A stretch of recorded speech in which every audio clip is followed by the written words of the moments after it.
aujourd'hui du coup pour les sorties livresques du mois de février. Donc au moment où la vidéo va paraître, il y en a qui seront déjà sorties, d'autres qui seront en attente.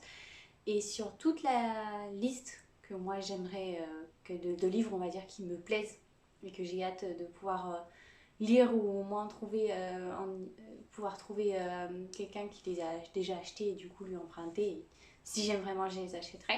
Il y a un livre en anglais qui sort.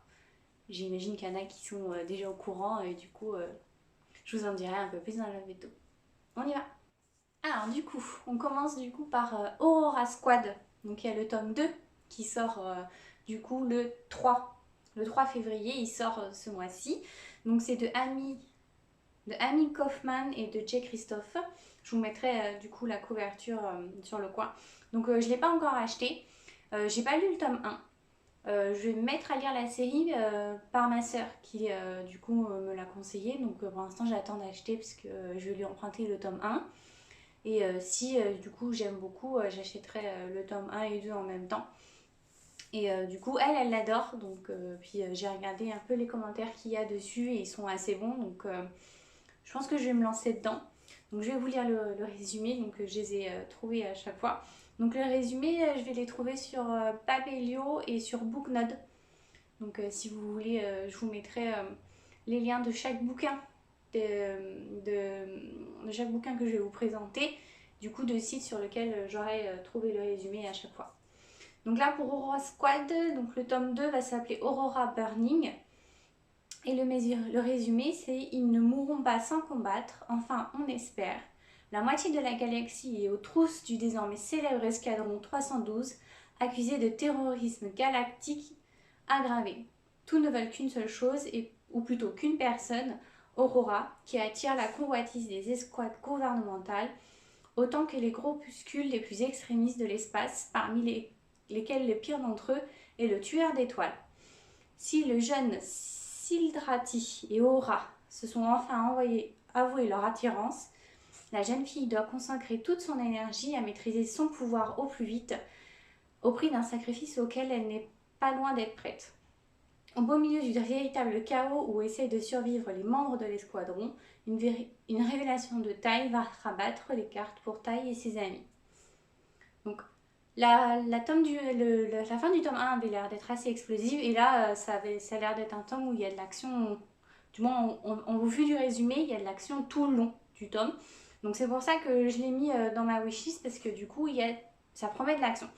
Donc j'attends d'emprunter le tome 1 à ma sœur et de toute façon je mettrai mon avis si je le prends sur Instagram pour ceux qui voudront savoir. Le même jour, le 3, il y a Mon rêve, c'est toi qui paraît. Donc c'est de Holly Miller. Donc c'est un livre qui est cette fois-ci c'est plus une comédie romantique. Donc je vais vous mettre la couverture juste ici. Ce qui me plaît dans ce livre-là, c'est plus la couverture. Quand j'ai vu le livre, du coup, parce que j'ai fait ma wishlist sur Booknode, dans le calendrier de sortie, quand j'ai vu la couverture, j'ai flashé dessus direct. Donc c'est pour ça qu'il est dans ma wishlist. Et du coup, le résumé, je vais vous le mettre. C'est coup de foudre prémonitoire à Londres pour une belle comédie romantique. Je pense que tout est dit déjà. Joël a peur de l'avenir. Depuis sa tendre enfance, il est tenté par des rêves sombres ou doux concernant les gens qu'il aime et qui s'avèrent souvent prémonitoires. L'accident d'un ami d'enfance, le cancer de sa mère, la grossesse inespérée de sa sœur. Le seul moyen de s'en prémunir est de cesser de rêver en dormant le moins possible et surtout en n'ouvrant plus jamais son cœur. Callie a du mal à lâcher le passé. Depuis qu'elle a récemment perdu sa meilleure amie, elle se sent perdue et est loin d'accomplir tous ses rêves sentimentaux et professionnels. Elle doit se réinventer et casser sa routine quand Joël et Callie tombent sous le charme de l'un et de l'autre dans un café à Londres, puis deviennent voisins par pure coïncidence.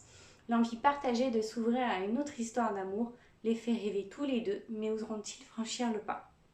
Une comédie romantique douce, amère, d'une grande originalité, Mon rêve c'est toi, attendri autant qu'il bouleverse. Donc c'est un livre que la couverture en fait m'a juste fait rêver quand je l'ai vu. Et le résumé, la première fois que je l'ai lu, je me suis dit, bon bah lui c'est un livre, du moins je pense, au vu du résumé, que je vais pleurer. Donc c'est pour ça du coup que je l'ai mis dans ma wishlist. Et donc celui-ci, il sort le 3 février. Donc je ne l'ai pas encore acheté parce que du coup je l'ai précommandé en librairie. Parce que du coup moi, là où j'y suis allée, il ne l'avait pas. Donc pour l'instant en fait j'attends juste qu'ils le reçoivent. J'ai hâte de voir ce que ça donne. Ensuite on passe au 4. Donc le 4 février il y a celui-ci qui est sorti. Donc Cendrillon 2.0, il était une fangirl de Ashley Poston et la maison d'édition c'est Lumen. Alors celui-ci, je l'avais précommandé donc dans ma librairie de la ville. En fait, la pub qu'ils avaient fait dessus me l'a vendu en fait. C'est surtout pour ça. La pub que Lumen a fait dessus m'a juste donné qu'une seule envie, c'est de me lancer dedans. Et puis j'ai toujours adoré les films comme Cendrillon avec Hilary Duff. Puis après, il y a eu Selena Gomez. Oui, c'est ça, c'est Selena Gomez. Et j'ai juste adoré. Donc, du coup, je me suis dit que ça avait l'air d'être du même genre. Et donc, du coup, je me suis penchée dessus. Et quand j'ai appris, du coup, dans le résumé, en fait, on apprend que c'est une grande fan de livres. Et elle apprend que sa meilleure série de science-fiction, dont elle est archi fan, va du coup être adaptée en film. Et en fait, elle déteste l'adaptation. Et donc du coup, en fait, elle va le mettre sur Internet, elle va faire un blog et elle va expliquer ce qu'elle déteste et pourquoi, du comment. Et là, tout s'enchaîne en fait. Tout s'enchaîne, son blog devient hyper connu alors que ce n'était pas forcément le cas. Donc c'est quelque chose que j'aime beaucoup, ce genre d'histoire. Il y a forcément la méchante belle-mère, les deux sœurs et tout. Donc je ne l'ai pas encore lu parce que du coup, je suis en train de finir une lecture, mais il fait partie de mes prochaines lectures. Donc voilà, je vous lis le résumé. Donc, quand Ali Whitmer, fan de la première heure de Starfield, apprend que cette saga culte, la meilleure série de science-fiction de tous les temps, va être adaptée au cinéma, elle exulte. Mais à l'annonce du casting, c'est la douche froide. Comment ont-ils osé donner le premier rôle à Dorian Freeman, star de séries légères pour adolescents? Après des années de brimades infligées par ses deux demi-sœurs et sa tyrannique belle-mère, pour Ellie, c'est l'affront de tronc. Elle a hâte de voler de ses propres ailes après sa dernière année de lycée. En attendant, elle démonte le pauvre Darian à longueur de poste enflammé, s'assurant à sa plus grande surprise une audience de plus en plus grande sur les réseaux sociaux. Alors quand pour l'étoile montante de Hollywood débute enfin le tournage du film, les difficultés vont commencer, d'autant qu'il apparaît à la convention la plus réputée du pays, autrefois fondée par le père d'Ellie en personne. Je pense que je vais m'identifier très facilement à Ellie du coup parce que c'est pour moi la plus grande peur quand un livre que j'adore est adapté en série ou en film. On a toujours peur et on appréhende tout le temps ce qui peut arriver et donc du coup on se dit toujours que ça va pas, il est pas bien, on trouve toujours quelque chose qui va pas et donc du coup pour moi c'est l'une des plus grandes peurs d'une lectrice invétérée d'une série, c'est quand il sort en film et là tout en fait ça peut tout peut basculer. Donc genre le livre peut être super mais le film est un gros navet ou alors ça peut être juste excellent. Donc c'est pour ça en fait que je l'ai précommandé tout de suite avant la sortie celui-ci. Et j'ai vraiment hâte de voir ce que ça va donner parce que elle a l'air en plus assez à ne pas vouloir se laisser marcher sur les pieds. Donc je pense que les dialogues vont être assez sarcastiques. Donc j'ai hâte de voir ce que ça donne. Ensuite, on passe à la Ligue des Amis Imaginaires. Donc celui-ci il sort le 9 février. C'est de Antonin Faure. Donc je vous mettrai pareil la couverture ici. La couverture est assez rigolote. Elle m'a fait rire quand je l'ai vue. Et celui-ci je l'ai plus choisi pour le résumé. Quand je l'ai lu, je me suis dit il faut que je le lise. Ça va être un livre qui va sûrement, j'espère en tout cas, me toucher au cœur. Donc je voulais le résumer. Quand les réseaux sociaux rapprochent et créent des amitiés fortes. Lina est tellement seule qu'un jour elle envoie un message en ligne. Astria tombe dessus et lui répond. À l'autre bout du monde, Santi a lui aussi répondu à l'appel au secours de Lina. Leurs vies sont totalement différentes et pourtant ces trois-là se comprennent. Lina se retrouve donc avec deux amis imaginaires et décide de fonder une ligue. Peut-on réellement être amis lorsqu'on ne s'est jamais rencontrés? Alors que les événements de leur vraie vie s'accélèrent et que Lina ne répond plus, Astria et Santi vont devoir mettre de leur côté leur peur et les différends pour surmonter ensemble de nombreuses épreuves et parvenir à joindre celle qui les a réunis. Donc ça a l'air d'être un un livre assez sensible. Donc je sais pas pourquoi en vrai, je sais pas pourquoi celui-ci il m'attire. Mais quand j'ai lu le résumé, je me suis dit il faut que je le lise. Voilà, il n'y a pas de... J'ai pas d'explication. Ça arrive comme ça et c'est juste un livre que j'ai envie de lire, tout simplement. Après, on passe à J'ai 14 ans et ce n'est pas une bonne nouvelle de Joey Vitek. Donc celui-ci, il est sorti le 3 février donc, de cette année. Et c'est un livre en fait qui est un peu dans la continuité de l'année de grâce. Donc c'est pour ça en fait que je le lis, puisqu'en ce moment j'aime ce genre de livre. C'est des genres de livres aussi qui pour moi sont importants. Que on peut pas obliger quelqu'un à lire, mais c'est le genre de livres qui doivent paraître en fait pour qu'on se rende compte et qu'on se voit encore le combat qui peut être mené. Parce que le livre, je ne sais pas, je n'ai pas regardé s'il était tiré d'une histoire vraie ou pas, mais malheureusement c'est le genre de situation qui peut encore arriver. Donc c'est pour ça que je veux le lire, celui-ci. C'est une envie personnelle. Donc le résumé, c'est en rentrant du collège pour les vacances scolaires, Effie est convaincue qu'elle est une ado comme les autres et qu'à 14 ans, le monde lui appartient. Elle regagne son village, fière d'un carnet de notes exemplaire, mais cela ne compte plus pour les siens. Elle est une fille nubile à présent, c'est-à-dire bonne à marier. Plus de liberté, plus d'horizon, plus de livres ni de balades avec les copines. Son avenir est désormais entre les mains d'un père et celui d'un mari qu'on lui a choisi.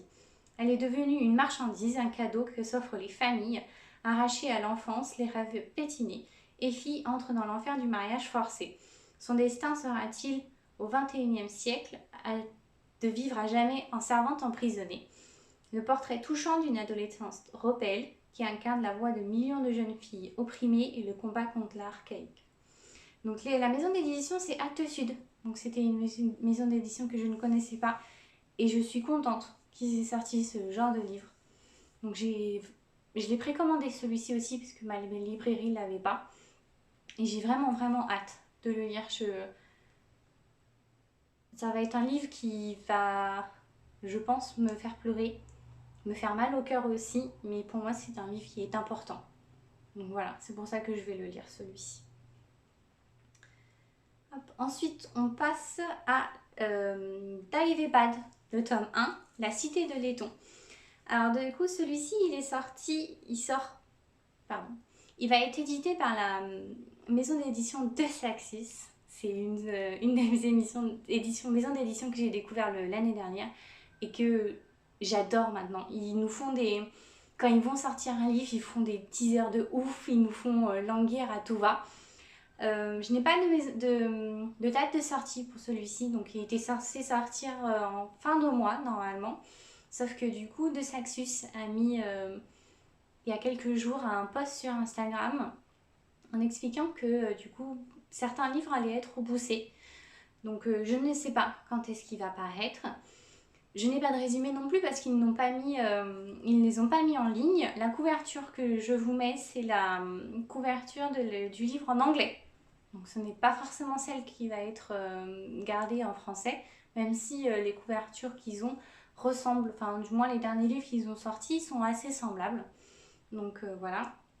Et le résumé que j'ai trouvé, c'est un résumé donc, qui est sur Booknode et qui a été fait par une lectrice du livre. Donc c'est une traduction personnelle, ce n'est absolument pas la traduction officielle du livre. Donc voilà.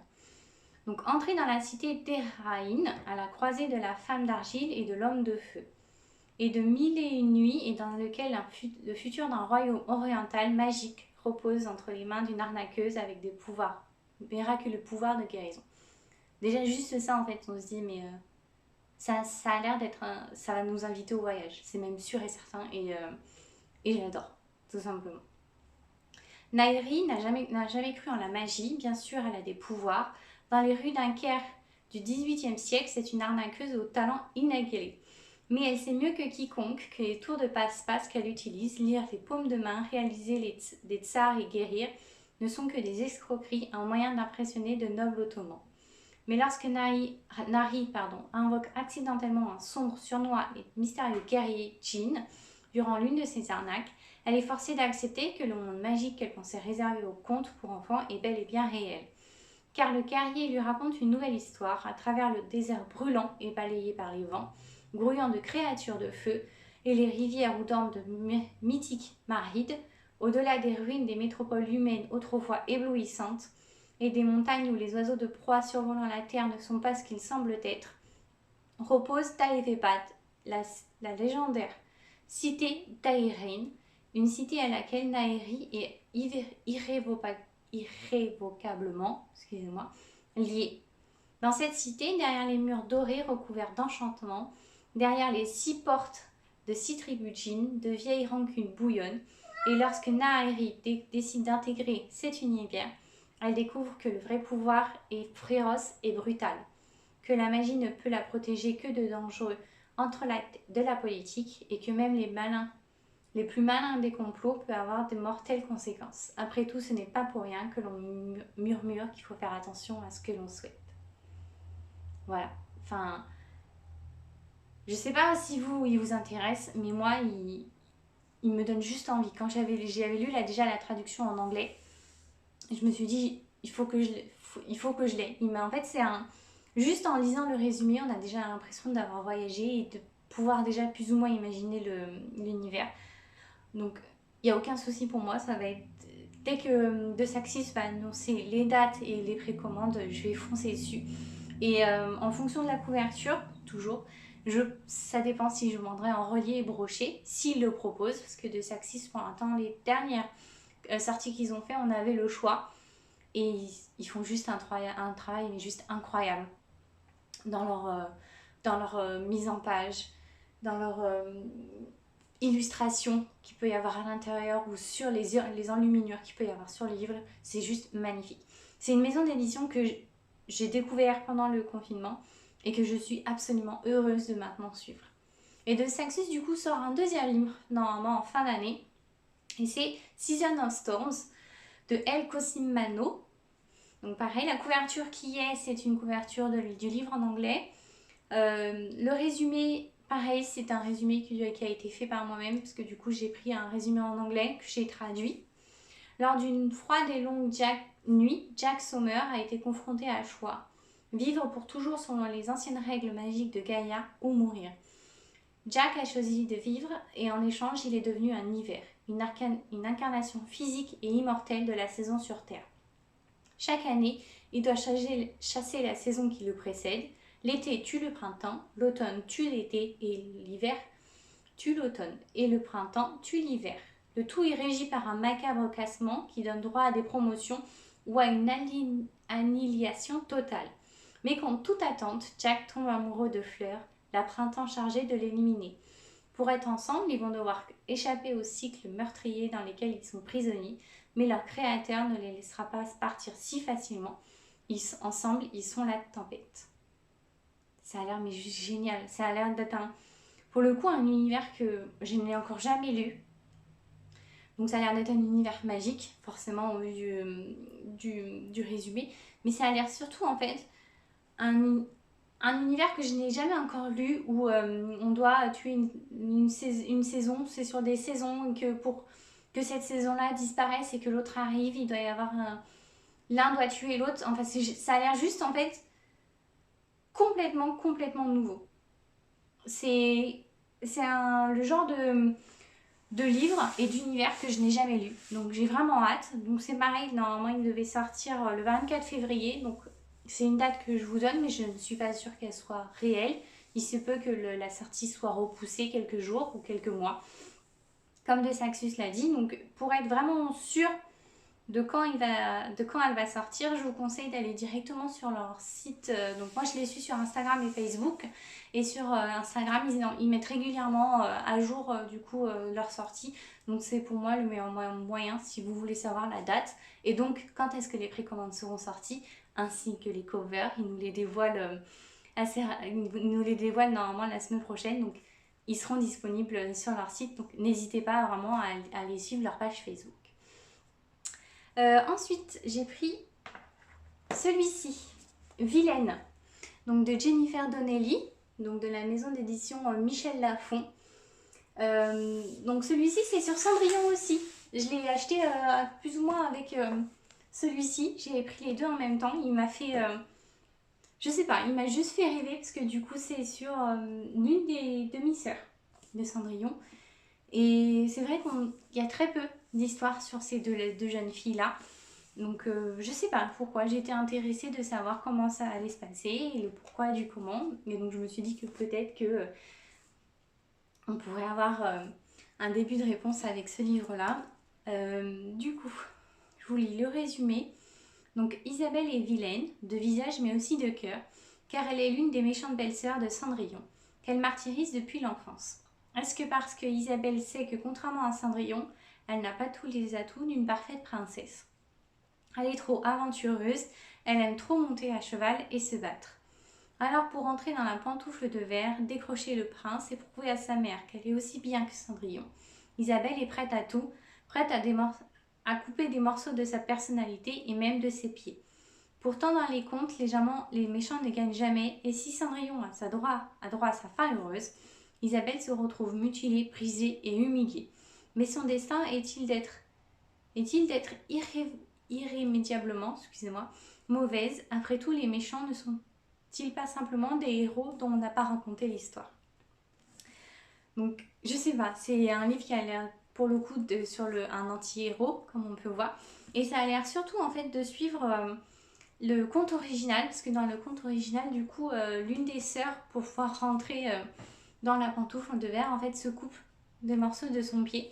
Donc l'histoire a l'air de reprendre à ce moment-là. Donc c'est en partie aussi pour ça que je l'ai pris, parce que on connaît tous l'histoire de Cendrillon, Disney, avec juste la pantoufle de fer. Elles ont juste ces trop grands pieds et quand elles veulent la mettre, qu'il y en a une, la pantoufle de fer, elle saute en l'air, l'autre elle cache le pied avec sa jupe et quand on monte son pied, on voit en entier et que du coup son pied dépasse.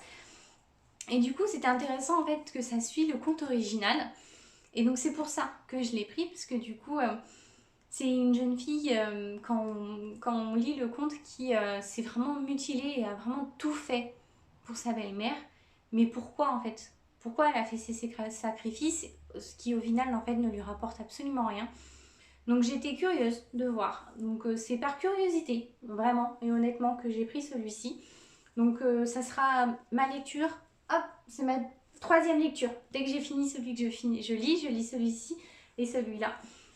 Et je pense que ça va être assez rapide parce que j'ai plus ou moins feuilleté le livre et la plume de l'écriture a l'air de l'auteur apparemment a l'air intéressante. Donc j'ai hâte de voir ce que ça donne.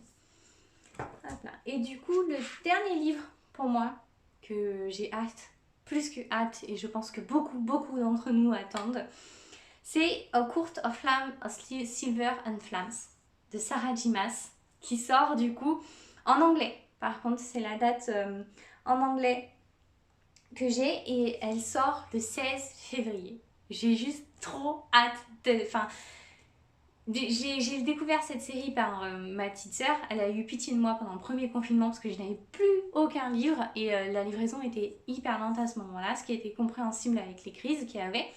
Et du coup, elle m'avait offert le tome 1 en e-book. Et depuis, en fait, je n'ai que cette série en e-book parce que je kiffe cette série et j'aimerais et je souhaite trouver des livres en fait qui soient aussi beaux, qui soient à la hauteur en fait de l'histoire.